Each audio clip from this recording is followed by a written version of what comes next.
আমার একটা ছোট্ট মেয়ে আছে, সেও মাঝে মাঝে এমন কিছু রাজনৈতিক কথা বলে, মনে হয় যেন সেও রাজনীতি শিখেই দুনিয়াতে আসছে। প্রেরণার মূল উৎস আল্লাহর সন্তুষ্টি।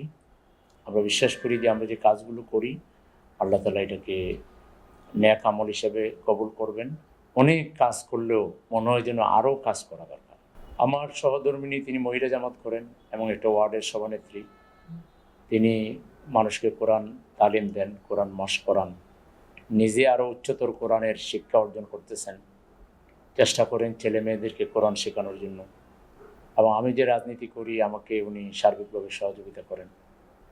আমি তো অনেক রাত করে ফিরি, অনেক সকালে ঘুরে বের হয়ে যাই, তাতে আমার পরিবার এই ক্ষেত্রে কোনো অসুবিধা ফিল করে না। তারা আমাকে উজ্জীবিত করে, উৎসাহিত করে।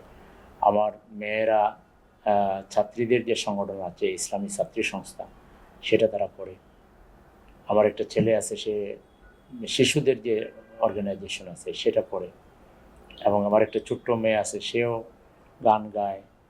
তারপরে মানে তার সুন্দর গান, কবিতা এবং তার প্রাণোচ্ছল ভূমিকা আমাদেরকে উজ্জীবিত করে। সেও কিছুটা রাজনীতি বোঝে, মাঝে মাঝে এমন কিছু রাজনৈতিক কথা বলে, মনে হয় যেন সেও রাজনীতি শিখেই দুনিয়াতে আসছে।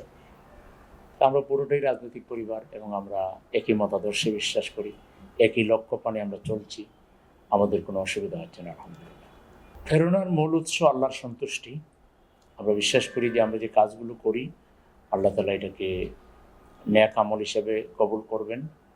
এর বিনিময়ে দুনিয়ায়ও আমরা আল্লাহর পক্ষ থেকে রিওয়ার্ড পাবো, আর আখিরাতেও আমরা আল্লাহর পক্ষ থেকে রিওয়ার্ড পাবো। সেই প্রেরণা থেকেই অনেক কাজ করলেও মনে হয় যেন আরও কাজ করা দরকার, বেশি বেশি কাজ করতে ইচ্ছা হয়। তারপরে মানুষ হিসেবে তো লিমিটেশনস আছেই।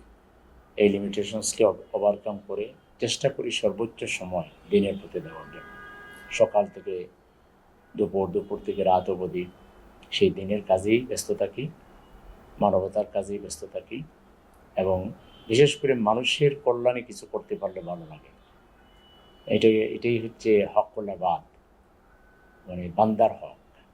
বান্দার হক পূরণ করতে পারলে অনেক ভালো লাগে, আনন্দ লাগে। সেই আনন্দ থেকে, সেই প্রেরণা থেকে এই কাজে ব্যস্ত থাকি।